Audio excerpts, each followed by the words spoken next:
Hey, Nick Loper here from the Side Hustle Show. When I'm not helping people earn money outside of their day job, I'm stacking Benjamins.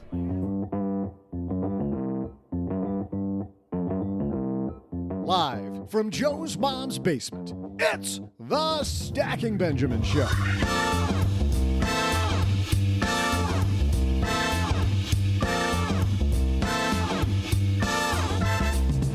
I'm Joe's mom's neighbor, Doug, and today we're hacking our way to financial success with quick and easy tips and tricks that'll make your wallet happy.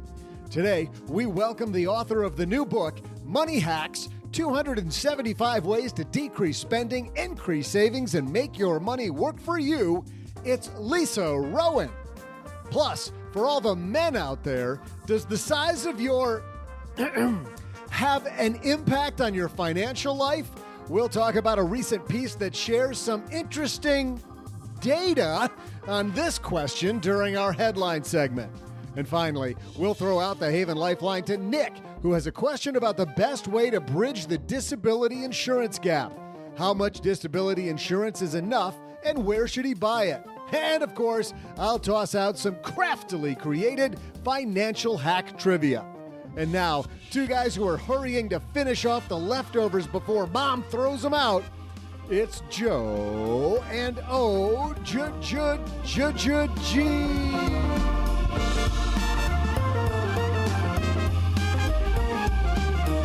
I get the stuffing. Stuffing is probably one of the worst things about Thanksgiving. So, are you kidding me? It's one of the best. So you're not challenging me. How about the? What are you taking as your first draft choice? Pie. It's not a question. Are we still back on the pie? Yes. I can't believe for you, pumpkin pie comes before the apple pie. Apple pie always goes first. So once again, no challenge. Okay, my second draft pick then, I'm taking the green bean casserole. And not because of the green beans, those are fine. I really like the crunchy topping. The fake fried onions? I do. As you saw at Thanksgiving, I just skim those off the top. I'm going to go with the orange Jell-O with the little orange mandarin oranges. Inside. Once again, disgusting, and you can have it. Wow, what a great Thanksgiving. Hey, everybody. Welcome to Drafting for the Leftovers podcast. I'm Joe Saul-Sehy, Average Joe Money on Twitter, and I got the coffee ready, and I also have ready across the table from me, Mr. OG, sporting his Walt Disney World mug. Did that mug cost you about $5,000? Something like that. Although, to be fair, I don't think that I would be eating Thanksgiving leftovers a week later. We're like a 2 to 3 day leftover family. So you're saying these are all 3 days. You're saying these are all mine. This is all me. Yeah, it's all yours. Yeah. We have a food waste problem in this country, OG. We do. And it's mostly coming from your house. Oh, I'm not saying that we don't finish it. I'm just saying that if it gets past 2 or 3 days, if it made it that long. Agreed. Hey, we got a great show today. We got Lisa Rowan here talking about financial hacks, 275 plus hacks. We're probably not going to go through all those, but we might hit 6 or 7. We might hit 6 or 7.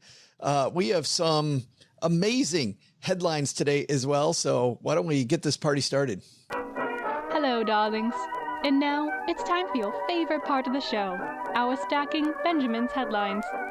Our first headline comes to us from Washington, D.C., and this comes out of Investment News and is Bloomberg News.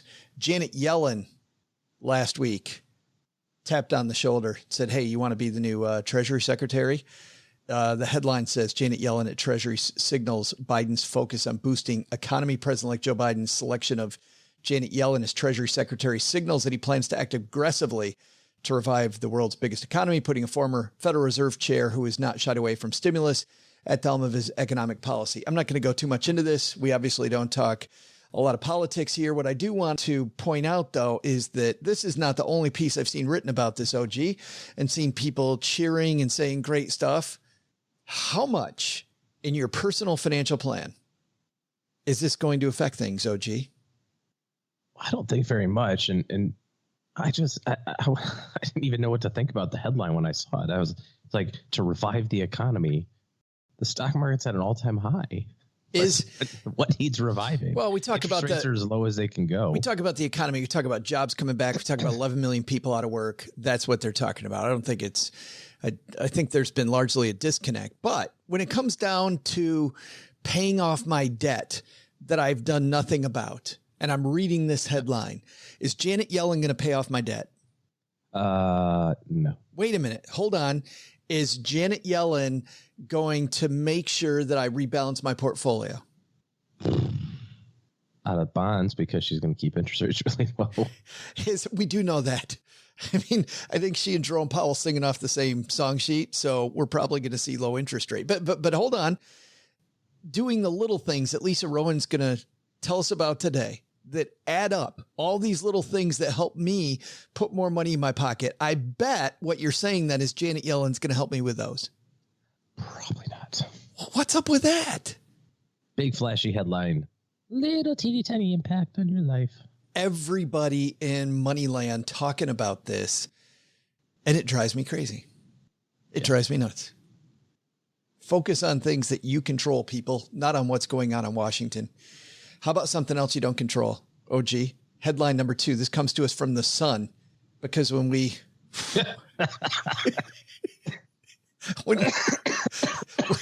I caught you with that one, didn't I? Wrong pipe. Yeah. You're like, whoa, are you talking about the Sun, the London paper, the Sun, the tabloidy paper? Yes, I am. Richie, by the way, I believe found this one. Turns out that size matters. This piece is written by Becky Pemberton. And I bet Becky sent this one to her parents saying, look, I'm now at the pinnacle. I told you I would be a published author. I'm at the pinnacle of my career. Finally. It's on her resume, on her CV. What's the title of this hard-hitting economic research she did? Yeah, it's not a bad word, but this is a financial show. How something size determines your salary for men. And guys, it's good news for your bank balance if your is micro. Becky writes, it's the age. Should be rich. You should be super wealthy. Doug. Yeah. Oh, Doug should be. Oh, I'm broke. just to define. Just putting it out there. Not that it matters. Figuratively. It's the age-old question, does size really matter? Well, it turns out the answer may be yes. Becky writes, it's been found that being well endowed doesn't necessarily mean being well off, as some of the highest earners have the smallest, according to a new survey. How much research was involved here? And how do you fact check, right? Yeah. You're like, hey, I've got this new story idea, boss. Uh-huh. Yeah, okay, whatever. Like, whatever you say. Volunteered for this survey. I don't think from a survey standpoint, even if it was anonymous, I don't think most men would check the small bank account, big bank account, small thing. Yeah. Mm-hmm. Because it's not polite to talk about how big your bank account is. And most people don't want to talk about how small their, Yeah. The cheeky study, she writes, analyzed how size determines salary, and it was good news for bank balances if men had a micro. The onbuy.com survey commissioned 997 men to answer questions about work, salary, and size to see if there's a correlation between size and salary. They found that those with 3 inches in length earned an average of 58 pounds. We're measuring stuff. Okay, cool. Yes. Earned an average of 58 pounds per year, which translates to roughly $77,500 when we're recording this. However, at the other end of the scale, those with a size that measured 7 and 8 inches earn an average of 38,000 and 27,000 pounds per year. In fact, people with 8 inches plus, of course, there's an infographic for this, OG. When you do this stuff, you got to have an infographic. Only imagine it was front page news. And of course, by the way, the graphics in the Sun, a peanut, a pepper, a banana, an eggplant, an ear of corn, and a French loaf of bread. I see. Yes. Do you think they had fun with this? Like whoever did that, Becky, like what are our euphemisms going to be?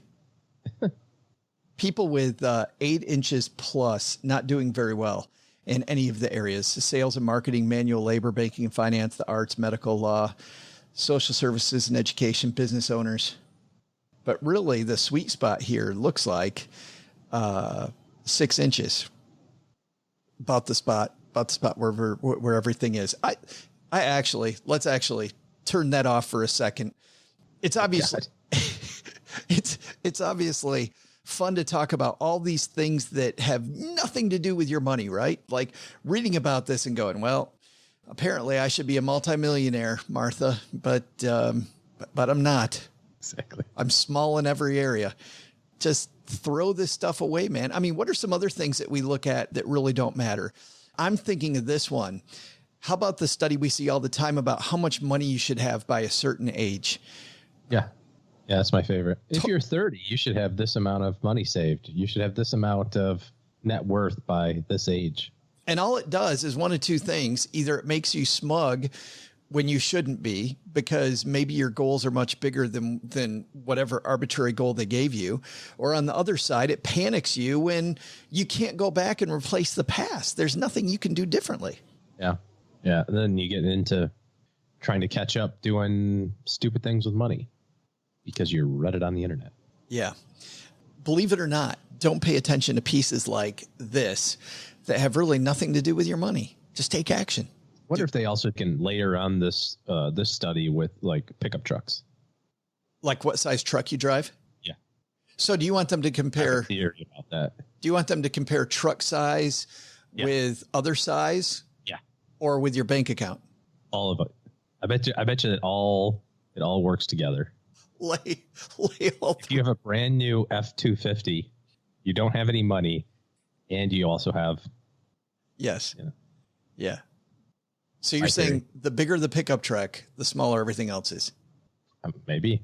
Especially if it's new, because the payments on those trucks. Yeah. And that can be a ton of money. A house on wheels. Well, I like that study. How about the ones that you see all the time? Yeah, you're wasting money if you're renting. You should always buy a house, or the alternative study, which is found on the other side of the page. You're wasting money if you're buying. You should always be renting.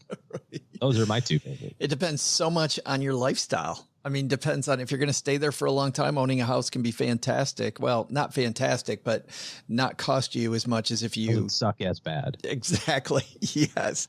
I don't think it's ever a phenomenal investment, at least your primary house. I'm totally with you. And if you rent, you're always on the hook of raising rent prices and you're not in control.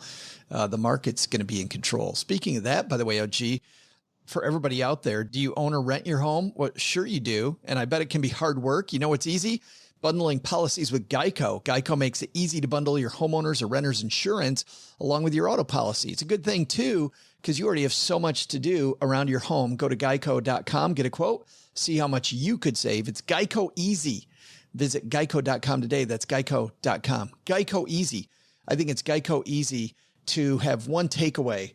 Whether we're talking about Janet Yellen, the size of your truck, or own versus rent your home, focus on the things, OG, that start with your goals and not these ridiculous headlines.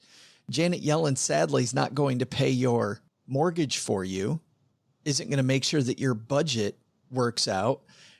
And you probably shouldn't take a ruler to your hoo-ha to find out how big your bank account's going to be.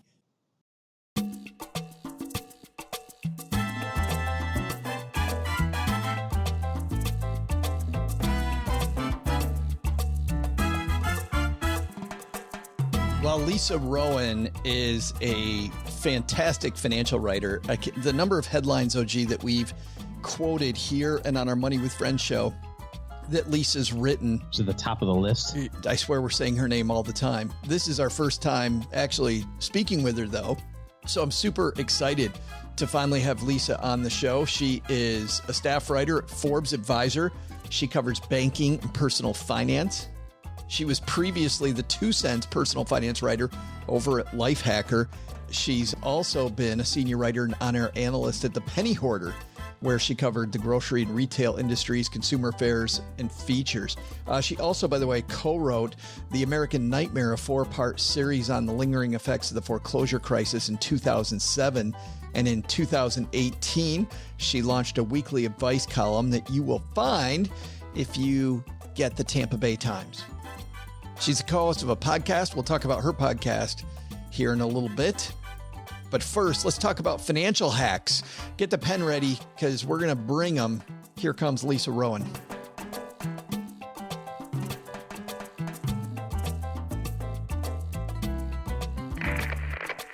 And on my dad's shortwave, it's our new friend, Lisa Rowan. How are you? Great. Thanks so much for having me. Well, you know, we saw you in the New York Times and we thought, well, if the New York Times would have her on, we should probably have her visit Mom's Basement. That's a pretty good indicator, I think. And I think my own mom would agree with that sentiment. Well, we were happy you said yes, because if you said yes to the Times and then to us, heck yeah, that's good stuff. But let me ask you about money hacks. Where did you first become a money geek and fall in love with this idea of money hacks? You know, I ended up being a money geek because I liked making money. I was not originally a personal finance writer. I don't have a background in finance. I did very poorly on my math SAT and thought of myself as someone who would never do something with numbers, but I was always a good writer. And so I got involved in journalism. I was a writer at a very young age for a local newspaper. Please do not look up those articles. They are very bad. But as I developed over time, I took an interest in small business in the U.S. and eventually came around to, well, everyone has personal finances. It's not just small businesses that have to keep things running. It's you and I and our households as well. And it was doing assignments for a content marketing company back in 2013, 2014 that got me started writing about personal finance because we had a client who had a blog who needed articles about money. That client turned out to be the Penny Hoarder, one of the biggest personal finance websites in the United States. And so I started freelancing for them more and more and realizing that money is so multifaceted. We all deal with it. And there's always something new to think about. There's always something new to learn. Even for me as someone who now it's been 6 or 7 years that I've been writing in this area. So I ended up being a full-time personal finance writer, first at the Penny Hoarder, then I went to Lifehacker. Now I am at Forbes Advisor, and I'm constantly finding new ways to help people do their money better. And that's just not me preaching to the choir. Like, that's me talking about myself too. I learn something new all the time. So when Simon & Schuster came to me and said, would you like to write a book about money tips? I said, well, I feel like I am quite qualified. So I should probably share what I have learned. And, 9 months later, we have a book baby. I love the fact that you said that, the math of money seems scary to people. And yet for you and I'm an English creative writing major, the math shouldn't scare you. The stories are so fun that you get to, with all of those publications you've written for, Lisa, some of the stories that you come across are just great life stories. Yeah. And the thing that you don't realize about money at first is, yes, if you're an accountant, you're going to be focused on the dollars and the cents and the spreadsheets, right? Because that's your job. But me as a writer, I'm thinking about the how and the why and the what. And so much of what we do with our money and so much of how we make decisions around our money is not because of the numbers. It's because of what's happening in our brains. It's the psychology behind money. It's the sociology behind money. And so all of those, social sciences that I was really into as a kid and as a student, I have 2 history degrees. I don't even have a journalism degree. I bring my expertise from many areas, none of which include math. And so it just goes to show that with a little bit of interest, you can end up, knee deep or waist deep in a subject that you would have never thought that you would end up being a quote unquote expert in. It's funny. Normally when we talk to authors like yourself, I try to dive in deeply to the first 2 or 3 chapters of the book so that during our time together, our audience gets a little something and somebody likes it. They get a nice introduction to the topic. For your book, we can just do the cover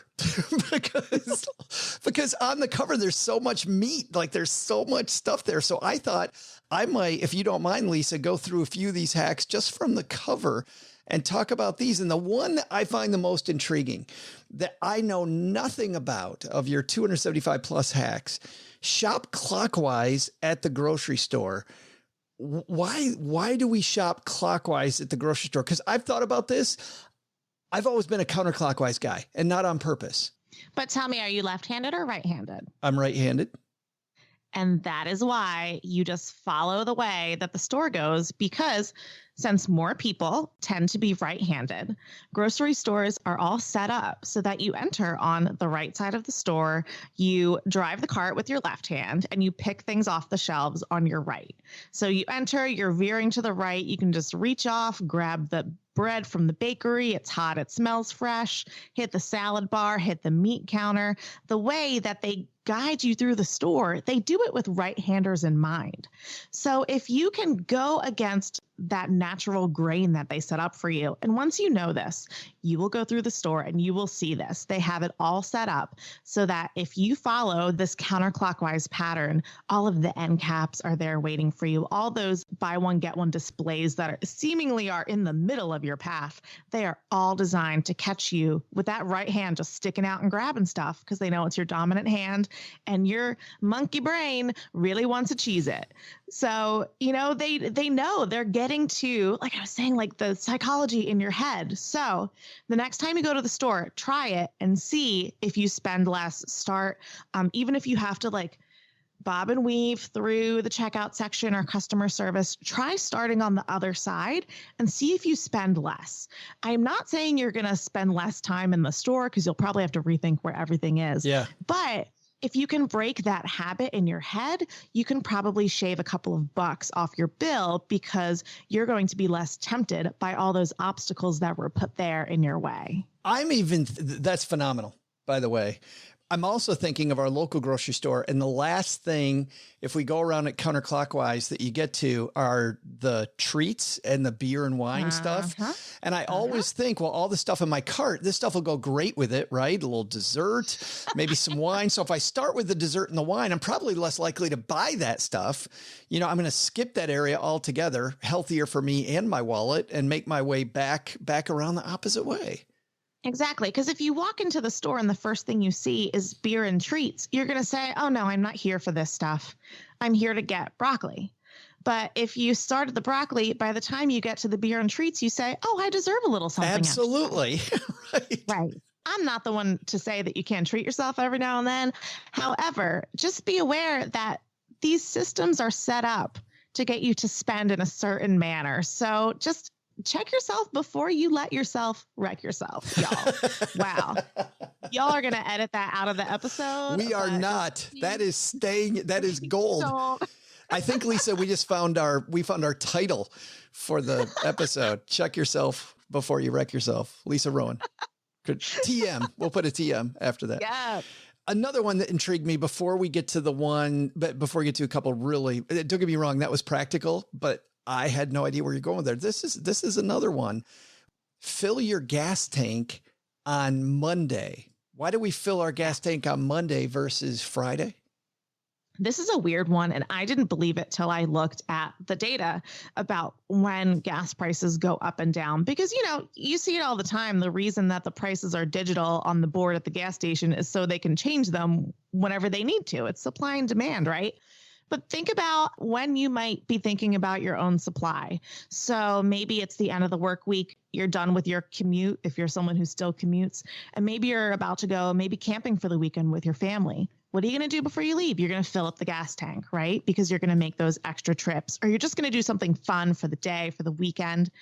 Gas stations know this. They raise the prices on Thursday and Friday because they know that everyone is gearing up to do something special or to let loose. So if you can plan your life so that you hit the gas station maybe on the way to work on Monday morning instead, you're probably going to save anywhere between 1 to 5 cents a gallon. That is not a lot when you look at it on the per gallon scale. But if you fill up your car once or twice a week, it might make a difference. So it's one of those things where it does not always work all the time for you to say, I'm only going to buy gas on Mondays. I'm going to, make sure that I'm getting the absolute best price all the time. But if you can rethink maybe every fourth or fifth time that you fill up. Oh, hey, is it Saturday? Could I wait until Monday morning to get gas? Sure. Or, maybe it's Tuesday and I know that I'm going to take a couple extra trips in the car this week. Maybe I'll top off now before I get down to that halfway point or that quarter tank point. So as with most money hacks, they're not. So, this book has 275 plus tips in it, like 280 or something.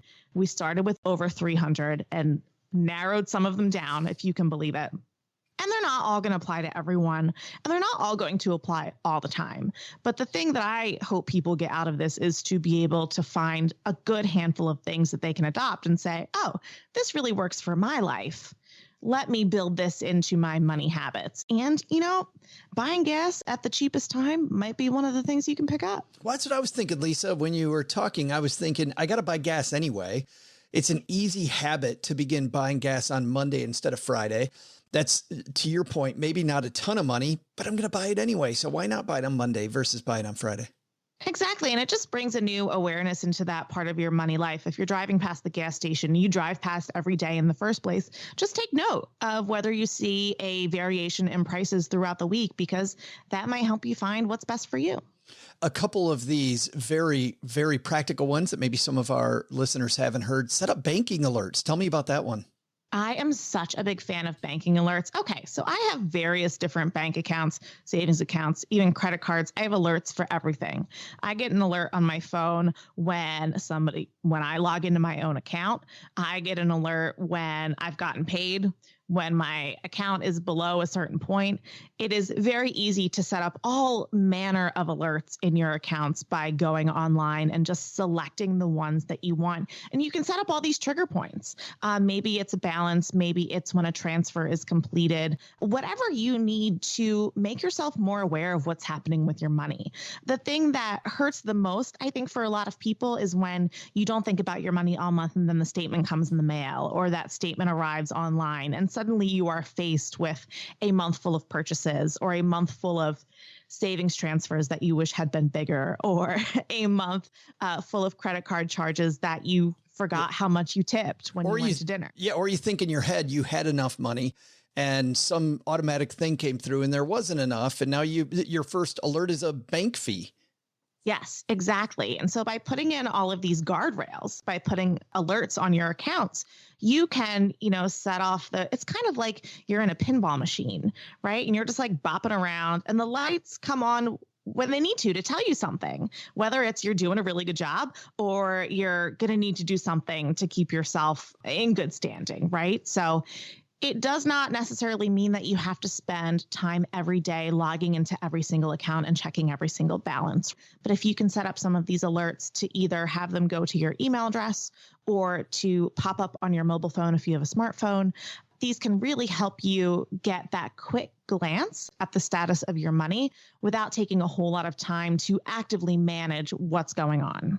There's a lot of new fintechy stuff, Lisa, that banks have now. Is there any of those things that you really like that somebody that hasn't maybe checked out their banking features, now that banking features are online, that you might suggest people look into?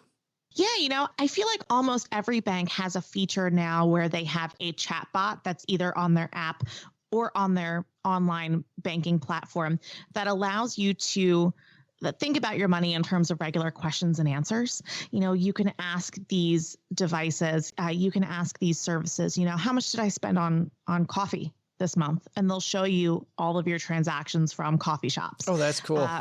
Yeah. And it makes it more intuitive than either having to comb through your statement or to be searching through the help section of your bank's website. So definitely look first at the applications that your bank is reminding you to use. I know that Bank of America has Erica, Capital One, I believe, has Eno, and these are these just fun little devices that you can add on to using your app, your online banking, just to get a better picture in plain language of what's going on with your money. What about these roundups that some banks do? Do you like those? I love anything that rounds up. I prefer the ones that do not charge you money for the service. So, for example, if your bank allows you to round up your debit purchases and put the excess into a savings account that's tied to your checking account, I think that's best because it's all in one place. I personally used that for a while when I was just getting started to build an emergency fund. I would set automatic transfers into that savings account.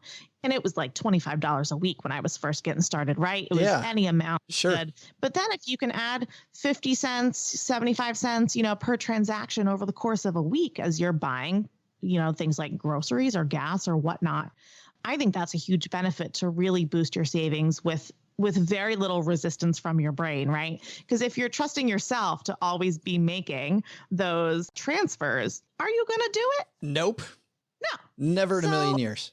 Make it easier for yourself. I'm a fan of automating everything, automate as long as you know that your income is predictable, automate transfers to every payment and every savings account. But if you can get a little nudge too, where your bank is helping you out, go for it. And that statement right there, Lisa, is why you and I are now BFFs right there. Yes. Automate everything. Let's turn to insurance because on the top left of the cover, it says to grab an umbrella. It's the logo for every insurance company you'll ever see is an umbrella because it's there to protect you when it rains, and not only rains is when it pours. So you have your auto insurance, you have your home or renter's insurance, you have your health insurance. But what you may not know that you need is extra insurance for the extra stuff in your life. So if you have a swimming pool, if you are a landlord, if you coach your kids' sports team, you may want to have umbrella insurance in the event that something happens and you need protection beyond what your regular plan offers you. Now, there is an added expense to getting an umbrella policy, but if you are adding on top of what you already have, you need to be thinking about what you would rather do, take a risk or pay a little bit extra to be able to have that extra protection. And for instance, if you have a swimming pool and you have kids and your kids like to have their friends over, look, I'm speaking in COVID-free times, right? I live in a fantasy world. Right. Remember we used to do all this stuff, right? I'm also talking in the middle of winter about pools. So you can tell I live in Florida. But if, you want to make sure that everyone who comes over your house and has a great time also is protected from if there's a slip and fall, if there's an accident, you need to know that you're protected if you're going to be the host with the most, right? So the thing you need to know about umbrella insurance is that it only kicks in above the amount of your regular policy that you have for your house, your car, whatnot. So talk to your existing insurance provider about any additional coverage you may need, depending on what those extra issues in your life are that may warrant just having a little bit of an extra cushion.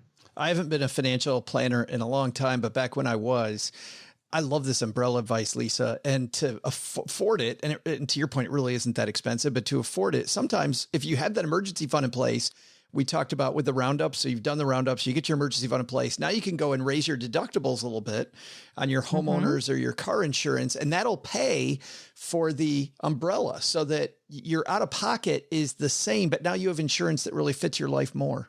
Exactly. And the example that I used in the book is that a 1 million umbrella insurance policy costs between $150 and $400 a year. Yeah. So we're not talking about a huge amount of money.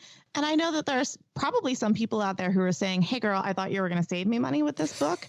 But, when you get into some of these later chapters about making money, thinking about your later years, retirement, investing, insurance, a lot of it is about protecting what you've already grown. You want to make sure that you have the resources available to have a long, rich life and be able to live the way you want to. So it starts with doing things like maybe buying fewer cups of coffee. I'm not going to tell you to eliminate the coffee. No. But by making small changes earlier, you can make bigger changes down the line. I'm not taking your caffeine away. I will. No, I'm not. None of it. You can have it all. You can have it with whipped cream. I do not care how much it costs. You can have it. I tried cutting out coffee twice and I got that horrible withdrawal headache.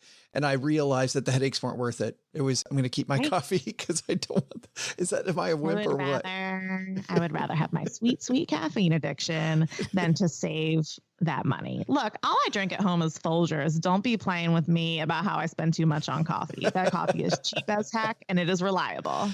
One last question, and that is whenever I talk to authors and they're exploring, like you clearly are in this book, right? The unearthing every hack you can find. Often you go in with a bunch of hacks that you knew and you wanted to tell the world about and other people don't know. But there's also things, Lisa, I know that surprised the hell out of people while you're making the book. Is there one hack that really, really surprised you personally? Oh, gosh, let me think here. I mean, I'm sure there is because it took a lot to write this book. I bet it did. I wrote this book in 7 weeks, and it was just a crash course in going through everything I'd written in the past and like pulling out all the good stuff, right? Yeah. Like the hot gems.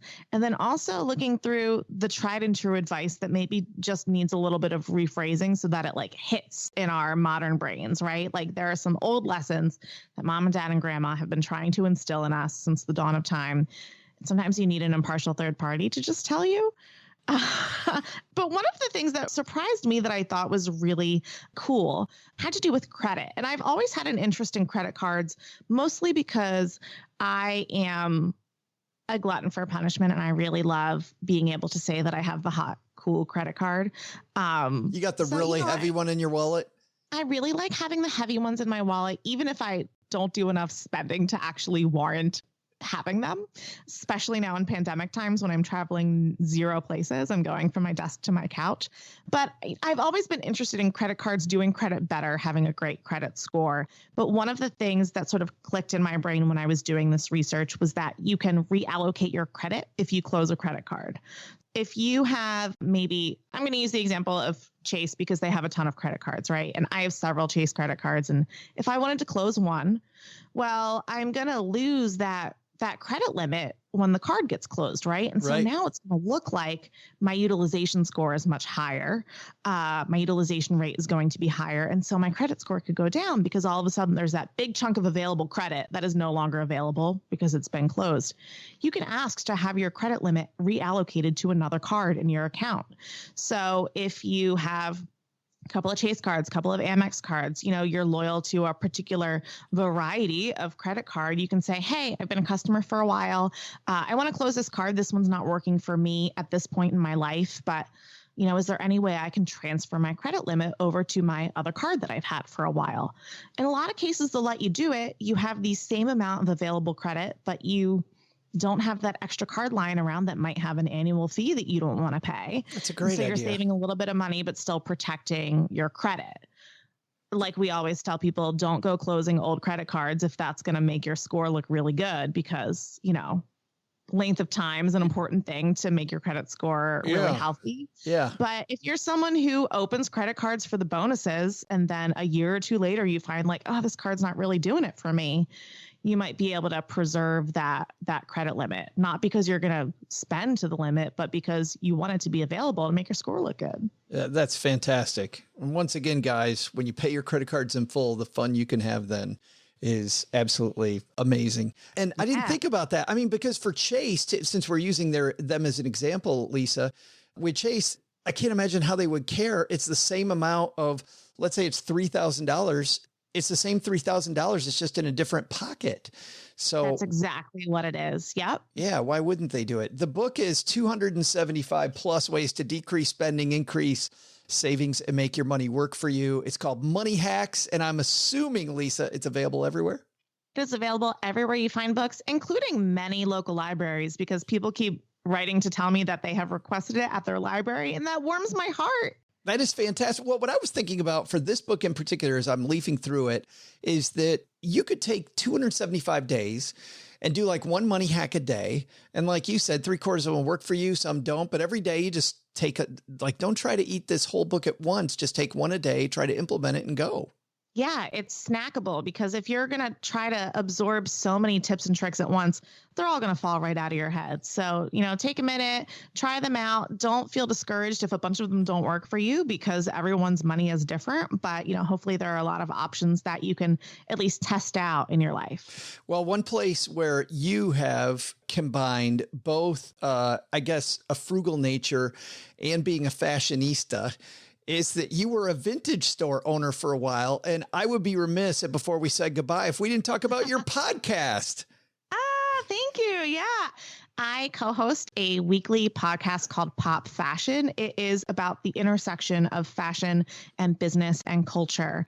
And it was started by myself and my partner, Karin. We met back in DC about 10 years ago, and she was a merchandiser and a stylist. And I was a vintage and thrift store blogger who later opened a store. And we were both in that mindset of, looking the best with whatever your budget could allow for and just being confident in your style.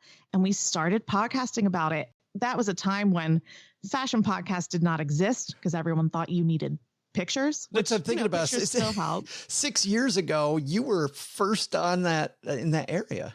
It was it was the second wave of podcasts, but it was the first wave of women in podcasting and fashion and beauty related podcasts. And so we got in with our at home podcast fort, recording studio in her apartment. Her husband, God bless him, would, just tolerate these blankets everywhere for years. And we'd be huddled up in there. Y'all know how it is if you have a podcast, And now we've graduated to doing it over Zoom and Skype weekly. She's still in DC and I'm in Florida, but we just love being able to talk about what's happening in the world of, what you wear and how you buy it, which ends up tying back into my personal finance work. So I just can't escape that money, right? Absolutely not. And we'll link to Pop Fashion, by the way, also on our show notes, along with the book, guys. If you're out walking the dog or doing whatever you do, we'll have a link to both of those great things Lisa does. Lisa, thanks for hanging out with us and talking hacks and a little bit of fashion at the end. I really appreciate it. Thank you so much. It was my pleasure.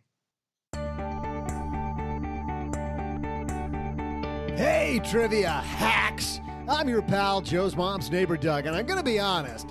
When I first heard about the topic for this show, I got pretty excited. I thought Lisa was going to spill the gossip on some of the personal finance hack celebrities that are out there. But alas, this was a different kind of hack. But I still like my concept more. So, I'm going to fill you in on a few complete hacks out there. First, don't get me started on Suze Orman, or however you say her name. Suze is the queen of blanket generic advice and acting like it's gospel. Remember, people, don't subscribe completely to a guru, unless it's me, because your financial picture is unique. It's unique. Before I tell you about another hack, let's get to today's trivia. Like that tip about grocery shopping? Well, here's one. If you're grocery shopping left-handed in the United States, what grocery chain are you more likely to be left-handed grocery shopping in than any other? I'll be back with your answer faster than you can learn to snap your fingers on your left hand. I could never do that. Let's see here. Yeah, no, that's not happening. Well, Stackers, if you've listened to this show the last, 8-9 months now, in a different place than you used to before COVID, you know that the way we work together seemingly changed overnight. And if there's one thing we've learned for adapting business, having access to the right resources is essential. It's just like we talk about with your personal financial situation, right? It's crucial to maintain a strong digital presence. 2020 has been the year of uncertainty. So how can your business plan for the unexpected and operate virtually? Well, finding the right talent can be time-consuming, frustrating, and expensive. Difficult to keep up with current best practices for maximizing your digital presence. And that's why Fiverr's online marketplace connects businesses with freelancers offering hundreds of digital services, including graphic design, copywriting, web programming, film editing, and more. In fact, when we've used Fiverr, we've used lots of their voice talent. We have used editing. We've used, what haven't we used from Fiverr? We've used visual packages, just all kinds of great people working there. And what I love about it is that when we go search for people, it doesn't take all day. You can search by service, by deadline, price, seller reviews, and more. You don't have to play any guessing games. You know exactly what you're going to pay up front. You don't have to go through this long negotiation. It's all right there. And pricing is always project-based, not hourly, which I think is also important. 24/7 customer service. Reach out with questions anytime, anywhere. And it's also a network of people you can count on this time that's difficult for all of us. These people are people that you can count on right now when it seems like a lot of stuff you can't count on. Freelancers have worked with some of the most influential brands in the world, like Stacking Benjamins. Check out Fiverr.com and receive 10% off your first order by going to, guess what? If it says you use our code SBStackers and you'll get 10% off. Find all the digital service you need in one place at Fiverr.com, code SB. Again, that's Fiverr.com, code SB. I like it when I read the whole thing and I find out, cool, we got 10% off for you. You're welcome. And if you think that's amazing, you want to hear something else amazing, especially if you pay off your credit cards every month, Discover matches all the cash back you earn on your credit card at the end of your first year automatically with no limit on how much you can earn. How amazing is that? In fact, it's even more amazing because of all the places where Discover's accepted. 99% of places in the U.S. that take credit cards. So when it comes to Discover, get used to hearing yes more often. Learn more at discover.com/yes. 2020 Nielsen Report. Limitations apply. Hey, Stackers, it's me, Joe's mom's neighbor, Doug, dishing on another financial hack. One guy I just can't understand is that Dave guy from Tennessee. I mean, his whole method hinges on baby steps. Baby steps? Are you joking me? I'm a grown-ass man. I need big boy steps. And how am I supposed to buy everything I want if I don't have a credit card? Come on, Dave! Doesn't make a lot of sense now, does it? If this guy can get famous, then maybe I should come out with my own big boy steps and get myself famous, or more famous. Now that I've sufficiently roasted Dave and Suze, let's get back to today's trivia. The question was, what is the largest grocery chain in the U.S.? Coming in at third with $61 billion in revenue across its 2,323 stores, it's Albertsons.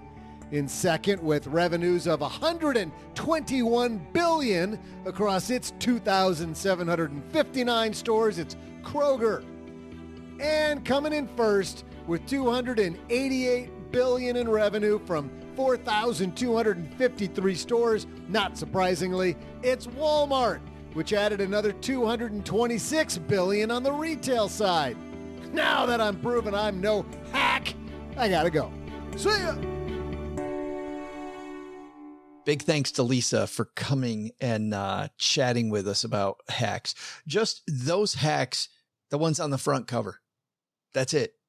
269 plus more hacks on top of that. I think I'm going to try that one, OG, about grocery shopping the opposite way. I'm going to try that one out. Yeah, I've heard, you talk about working with MetPro. When I was working with them, one of the things that we talked about with shopping is actually to only shop on the outside. Yeah. The problem is that doesn't actually save you money because that's all the healthy stuff. And generally the healthy stuff is more expensive, right? Yeah. If you're trying to save money, you're buying the boxed pasta and spaghetti sauce. You're not making your own by crushing tomatoes. And I guess, are there a lot of people that make their own pasta? I'm not sure, but allegedly it happened. But you know what I mean? Like the outside of the store is where all the good stuff is for you. The inside of the store is where all the technical garbage is for you. But Mrs. OG does the shopping, so I don't ever have to worry about shopping backwards or forwards. Well, I'll tell you what happens, because I do some of our shopping. If I go the correct way around at our grocery store, like she was talking about, the bakery is at the end. And, speaking of MetPro, Jesse doesn't allow any of that stuff. And by then you're super hungry. So you're like, yes, I should have a loaf of sourdough. Well, and I think all this healthy stuff I've already put in my cart. I'm like, look at 90 of those and only one of these. Like, big deal. You definitely have a Starbucks Frappuccino right now and a loaf of cinnamon bread, just in case. But it's not the Starbucks Frappuccino. I'll tell you what it is. The last thing at our local grocery store is the beer wine section. And I'm always like, oh, you know what? I should probably just grab one or two of these. Yeah, just to be safe. Yeah, not great. great hacks. And then filling up your car. I love the fact too that she says, oh, gee, these are not the big heady things. Like we talked about, Janet Yellen's not going to pay your bills. You still have to pay your bills, but these little things over time, if you're going to fill up your car anyway, and you're out every Monday through Friday, if you're working outside the home or you're in your car, just fill it up on Monday, Yeah. It all adds up. Hey, let's throw out the Haven Lifeline, OG, and tackle some of life's most important questions. Our friends at Haven Life Insurance Agency, they put what you value first. There's a new breakfast place in town. We're talking a lot about food lately. There's a new breakfast place in town. I think I'm going to go check that out after we get done with this recording sesh. Speaking of that, sesh. That's a hard word for me to say. Sesh. I want to say a big thanks to the people at FinCon for including me. They had a virtual conference. There were about 10 of us that actually did things live. And Cheryl and I decided to go with our friend Paula, who was emceeing this year's financial media conference. That's what FinCon is. Decided to take her to a place that you and I like, the Dream Cafe. You guys drove all the way downtown to it? No, the one that's in Addison, which was closed. They reopened it? Well, no wonder it didn't. I was about to tell you, I'm like, dude, so it took me to this location that was really cool, but it was way over by the Arboretum. Huh. Yeah, the one in Addison's closed. No wonder. I didn't really like the one in Addison, but I love the Dream Cafe. Yeah, we don't go downtown. That's the thing about, the Dallas area. We've been here 7 years and we have our favorites, right? Like our favorite steak place, our favorite Italian place, and, date night place and all that sort of stuff. But you could almost go out to dinner and lunch and breakfast every single day to a new place for years and never run out. Yeah. 4 years. Yeah. So, what do you do when you're like, oh, I want to try that restaurant, but there's 700 other ones that I want to try also. Yeah, lots to do there. It's actually your loved ones in your time, maybe over breakfast, hanging out. I don't know what we're talking about. All I'm thinking about is crab cakes, egg Benedict now from Dream Cafe. That sounds so good. I'll take the cloud cakes, the ricotta cheese that they put in those pancakes. That's pretty good. But however, once again, Jessie at MetPro, if she had any idea. Earmuffs. Tell her to put her earmuffs on. Yeah, just don't video me when we're out at breakfast and put it on the internet because she'll see it. But Haven Life, back to, were we talking about Haven Life? They want you to spend more time with your loved ones, which is why they make it super easy to buy life insurance. You can get back to the important things. They give you an instant coverage decision. Their application's super simple, much, much shorter than the ones I used to work with clients back when I was a financial planner. Prices are affordable. And of course, you're always worried about making sure the coverage is there when you need it. So they're backed by MassMutual, more than 160-year-old insurer. Today, we're going to throw out the lifeline to our new friend, Nick. Say hi, Nick. Hi, Joe and OG. My name's Nick from California. I've had the issue with trying to get disability insurance for my wife. She's had some previous depression and anxiety issues. How would you guys suggest to cover this gap in insurance that we have? Wow, thanks for that question, Nick. See, proof that a really tough, crunchy financial planning question, OG, does not have to be a soliloquy.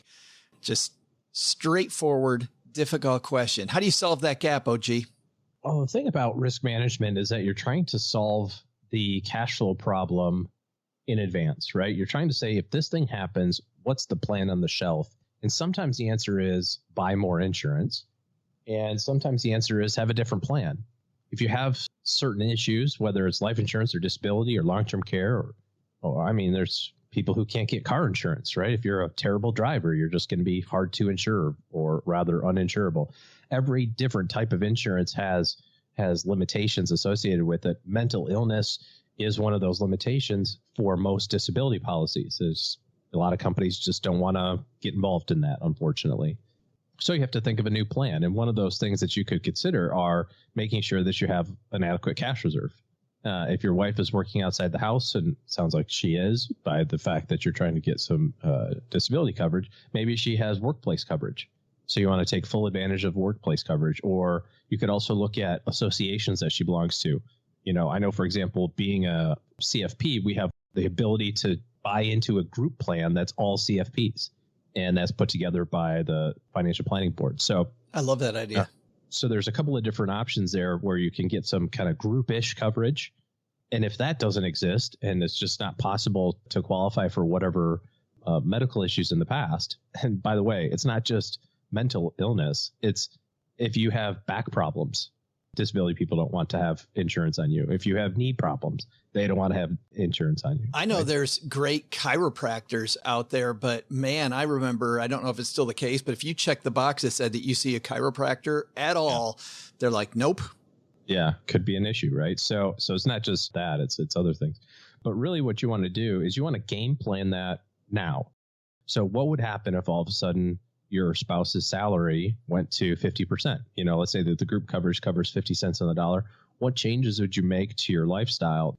The idea behind this exercise is to have the plan on the shelf in advance, because if something bad happens, you don't want to be combining financial decisions and emotional decisions, kind of these high stress environment times, making those decisions at the same time. So maybe you'd say, oh, if there was a long-term illness or injury, we are going to reduce our retirement plan savings by this, or we're going to pull our kids out of private school, or we're going to get rid of one car, you know, so we're going to have one car payment, or, you know, play that game out so you can see, like, how would I cover this? You know, I need to have a little extra cash reserve in case or whatever. And that'll take that stress around the event and the money issue of it away at that time. So insurance is sometimes the answer, but I think far more important is the exercise of, so what do we do if? And write it out in bullet point form, throw it on the shelf, and then hopefully nothing bad ever happens. And if it does, you just pull that piece of paper out. You've already got it. I love that idea. I love the idea of widening this argument, right? Because this is the argument, you know, I often get frustrated when I hear, this is what bankers don't want you to know. This is what Wall Street doesn't want you to know. But seriously, I don't know if they care if you know or not, but I don't think most people selling insurance want you to start with anything other than what insurance should you buy and why should you buy this insurance? They want to start with the features and benefits of the type of insurance they buy. And really widening that argument, I think, is a super important thing that insurance companies are not going to ask you to do. Take it from what insurance should I buy to how do I cover this issue? So initially, OG, I think of a couple, and these are long-term, by the way. The short-term things, to your point, are going to be difficult, but that bigger cash reserve you talk about, I love the idea of the associations. Also thinking about where your streams of income coming from. The more that you can have multiple streams of income where you minimize the risk of her losing a paycheck, also, I think, plays into your strategy, don't you think? No, absolutely. It's the same thing with like any type of coverage, right? I mean, like you look at your car, for example, at some point in time, you say, I don't need to have the whole enchilada package on my car insurance because A, it's paid off. B, I've got enough money set aside. If something goes crazy, I can buy a new one in cash if I need to. The value of it is lower than it used to be.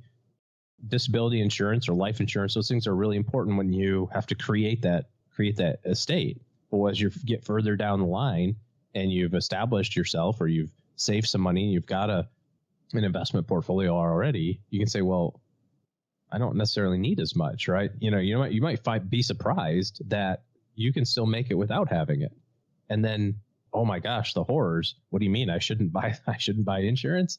Well, no, that mathematically you don't need it. Now there's the other side of it, which is kind of that pillow factor. Do you want to transfer that risk to a third party? But that's a whole different discussion.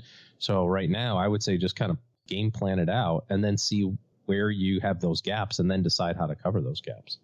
Great question, Nick. Thanks for asking that, because I think a lot of people need to examine what they do in terms of covering the what if of a disability happens. If you've got a question for us, head to stackingbenjamins.com/voicemail. You can also write me, joe@stackingbenjamins.com, or there's a contact form on our website that you can fill out. But if you're like Nick and you call in and ask us the question, you know what? We'll send you a Greatest Money Show on Earth circus t-shirt, because that's what the Stacking Benjamin show is a circus. And you can wear that proudly, Nick.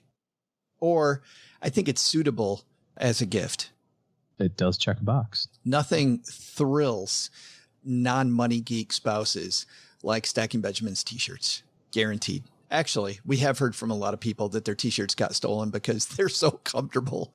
I don't think they really care what's on it. It is a super comfortable t-shirt. To look at all of them, by the way, if you want to check out Brad Lark's work, who makes most of our shirts, it's stackingbenjamins.com/shirts. All right, that's going to do it for today, everybody. I want to end it a little differently today, OG. Today you heard us talk about it. What are you going to do differently based on what you heard today? What step are you going to take to make your money situation different today than it was before? How about that? Let's lay down the challenge here, OG. Getting to the end of the year. Snappity snap. All right, Doug, you've got it from here, man. What should we have learned today? So, what should we have learned today? First, take a lesson from our headline. You're not the right size downstairs? Don't worry, there's lots of other stuff you can do to control how much money you earn. Second, take a lesson from Lisa Rowan. You don't need to spend countless hours to find a few more dollars every day. With just a few hacks, over time, little things add up. But the big takeaway? Forget about those financial hacks, Dave and Suze. They're just, hey, what's that? A letter for me? Really? Well, that's great. I mean, who gets letters anymore? Let's just open this. Right here, let me read this. Dear Joe's mom's neighbor, Doug. Yeah. This is a cease and desist. Well, we're going to have to. Whoa, that's harsh. You shall never. Okay. Oh, hey, those baby steps. Let's do them together, one step at a time, people. Baby steps are a great idea. And I love what you've done with your hair, Susie. Love what you've done with it. A special thanks to Lisa Rowan for talking to Joe today. You can find out more about Lisa at lisarowan.com. We'll have a link to her book, Money Hacks, on our show notes page at stackingbenjamins.com. This show is created by Joe Saul-Sehy, produced by Taylor Stevens, and engineered by the amazing Steve Stewart. Online, visit us on Twitter at SBenjaminsCast or on our Facebook page. I'm Joe's mom's neighbor, Doug, and there's a 73% chance that I played Chuck on Happy Days. SB Podcasts may receive payment on the show from sponsors and guests in the form of books, giveaway items, discounts, or other remunerations. That's a big word. There's no way you take advice from these dorks, but like Joe's mom always says, don't take advice from people you don't know. This show is for entertainment purposes only, and before making any financial decisions, consult with a real financial advisor.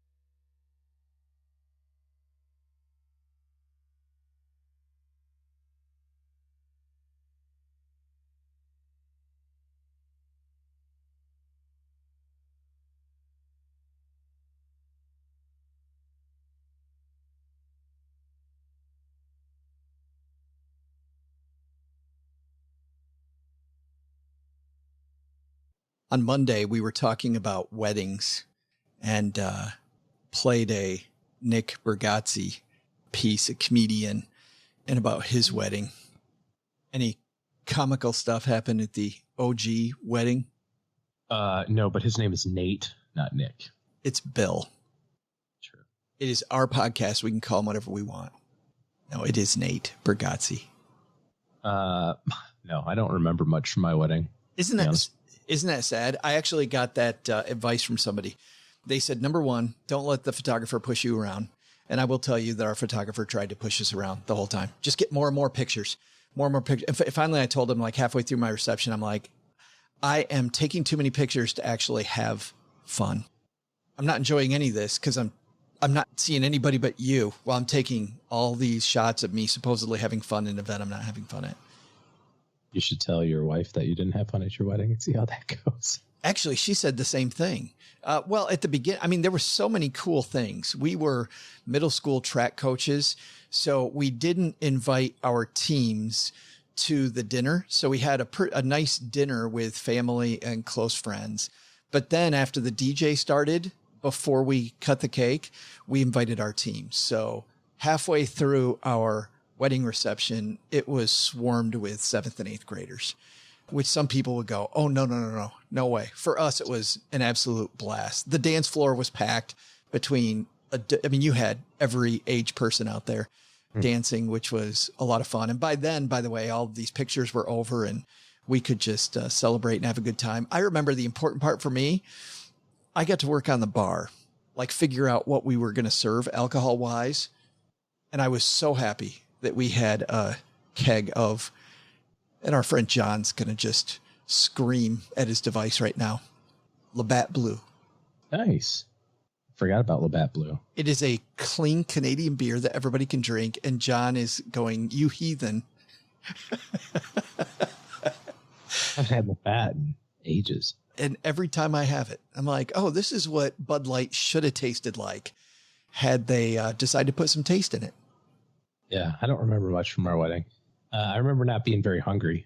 We had awesome food, but I don't remember being very hungry, you know. Just because you were too amped up? Too much stuff going on. Yeah, too many people around. Too much like sensory overload. Yeah, couldn't wait to leave. No, not for that, but just like I was done. Oh. Like it was like all the build up for all of the event, you know, and then you get it. You're like, okay, cool. Let's get the F out of here. Like, let's go eat a Subway sandwich, and which we did, by the way. That was probably the advice that we got.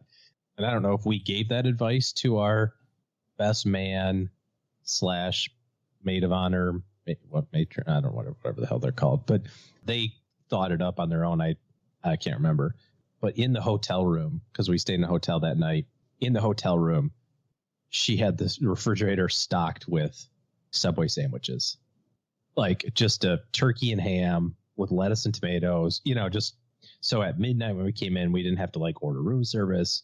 There was bottles of water in there because, you know, the whole time it's loud and you're yelling. Yeah. I love you too. You know, and you might have a cocktail or 5 and you get to the hotel room and you're like, I just want some normal food.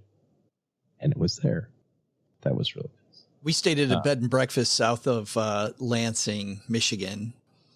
It's a larger bed and breakfast that has a restaurant in it and has a little bar in the basement with only maybe 6 bar stools and 2 or 3 tables.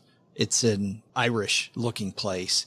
And we did the same thing. We actually went down to the bar. Cheryl was still in her dress. I was still in my tux, and we left our reception, went down to this bar and sat on these bar stools. I still remember us sitting there on these bar stools, and she's in her dress, and we're like, we're married. We're married. Ow.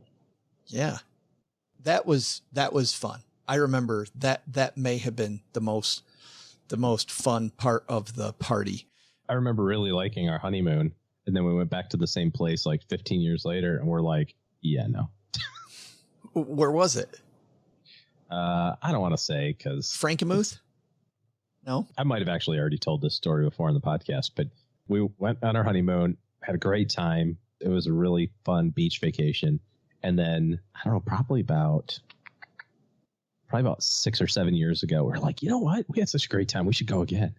And when we got there, we're like, yeah, this isn't our speed anymore. This is like, I can't wait to go home. Is it like Bill Perkins was talking about when he was on, where you have these segments of your life when it's appropriate to do things? And he talked about backpacking through Europe was cool when he was 25, but now that he's 50, he's way too bougie to do that. Yeah, exactly. Yeah. And I did all that stuff. I mean, you know, using that example is a good example, like camping. Like my kid's in Boy Scouts. He's like, Dad, camping is so awesome. I'm like, yeah, no. Like, I'll drop you off at the camp. I will even stay near the camp. I'll even slum it at like the Holiday Inn while you're at the camp. You know, yeah. Come and get you in the morning. I still love camping. Our honeymoon. I would like camping like in a camper. I'm talking about like on the ground. Tent on the ground. Pass. Yeah, I know. Like, I've done that crap before, man. Like, I am too damn old and I make too much money to sleep in the dirt anymore. Just, I think about my back. I know. That's what I'm saying. It's just like the whole conversation about the cottage up north. Yeah. And we've had that on this show before about the bed and the air conditioner, you know. My right now with our new house being worked on, we have a mattress on the floor and I have a hell of a time getting up. That's when you know that getting old sucks, because I can't get out of my own damn bed. I sound like I'm 142 years old as I'm trying to get my butt off of the floor. Our honeymoon straddled New Year's, and we were in downtown Charleston, and Cheryl told me, she said, hey, there's this party at I think it's called the Omni Place. People in Charleston hanging out with us. Maybe Lori hanging out in Charleston will tell me if this is called the same thing, but the Omni Place in the hotel, it's the centerpiece of Charleston, has a big gala. And Cheryl said, hey, I got tickets to this. And I told her, I said, we do not want to go to this. Talk about, that was too bougie for us. You know what I'm talking about? I'm like, no, there is no, Charleston's elite go to this party. It isn't Speaking even of Charleston, by the way. Wasn't there a movie? I feel like I said something to somebody the other day about this. Midnight in the Garden of Good and Evil. Yes, but that's Savannah. Savannah. But Savannah, Charleston, I mean. Same looking town. Yeah. Very similar look, yeah. John Cusack is like a murder thriller whodunit, right? No, what's his name? Kevin Spacey. Oh, Kevin Spacey. There you go. Yes. Yep, you're right. But it was still kind of like a whodunit. That's right. Yes. So I told her we're not going. She goes, yeah, I mean, this is a big thing. I'm like, it just wasn't our speed. It wasn't that I don't want to hang out with the elite. It was more that I will be too on pins and needles about which fork to use at dinner. She's like, nope, we're going. So I said, well, we're going to have to get a tux. She's like, nope. I don't think so, because it doesn't say anything. I'm like, I am fairly certain there's going to be a tuxedo involved and a really nice dress. So I called, get somebody. I should have known when I had to explain what the event was to the person I was talking to 3 times. They're like, what event? You're having a New Year's gala, New Year's Eve, obviously. Do I need a tuxedo? Is this a formal event? And she goes, hold on, let me check. Comes back and goes, no, it's casual. It is I'm like, really? She goes, yeah, it's casual. So we show up. I'm in jeans and a nice shirt. Cheryl is in a nice, very casual outfit. Walk around the corner. Here they have this tunnel set up in the hotel lobby going into the ballroom where the lights are moving like you're transported in the new year. And then inside the tunnel, there's all kinds of glowing things saying the new year as you're going through time into this tunnel. And every freaking person there is in a tuxedo and a formal dress. So Cheryl and I go back up to the room. We're like, what the hell are we going to do? And she said, and this has always been my wife, who's such an adventurer. She's like, you know what? We're here. We don't know anybody. Let's do our best. I had this Miami Vice looking jacket that I just threw in at the last minute, a pair of like corduroys and a clean shirt. So I put this thing on. Cheryl puts on the best thing she has. And we just walk in there and own it. And we sat down at our table, introduced to all these people in formal wear that we don't know. Ice sculptures, by the way, all over the place. This huge, remember back when you could do a buffet? Beautiful big buffet. Drinks were included. At this point, I don't know any of these drinks. So Cheryl and I decided we're just going to go up to the bar and try them out. By the way, never do this, because the next day and maybe the day after that, you're going to pay for it. But we walked up and went, Tom Collins, never had one of those. Give me a Tom Collins. Give me an old fashioned. How about a Manhattan? Just trying all these different drinks. And it was also the type of event. They had a Motown band playing on one end of the floor. And the second they got done playing, literally, the second they got done playing their last note, the big band on the other end of the floor picked up. And so you'd have a set of this band, then a set of that band. The music was always playing. Anyway, we got to know the people at our table. Might have had something to do with all the drinks. Told them the story about, why we're so underdressed. And these people we had a blast with. We had a total blast. And I'm so glad that we actually... I picture you and Cheryl as like Dumb and Dumber with like the... blue suit and the orange suit. You're like, what's up? We're at the Save the Owl event. With big top hat and a cane. That was totally us. In fact, it was funny. I remember close to 11 o'clock before the live news coverage started and the local coverage started, the local news crew set up just off the dance floor. And the woman looked right at us like, should I talk to them? And then goes, no. He goes and finds somebody else to talk to about New Year's. But a great time.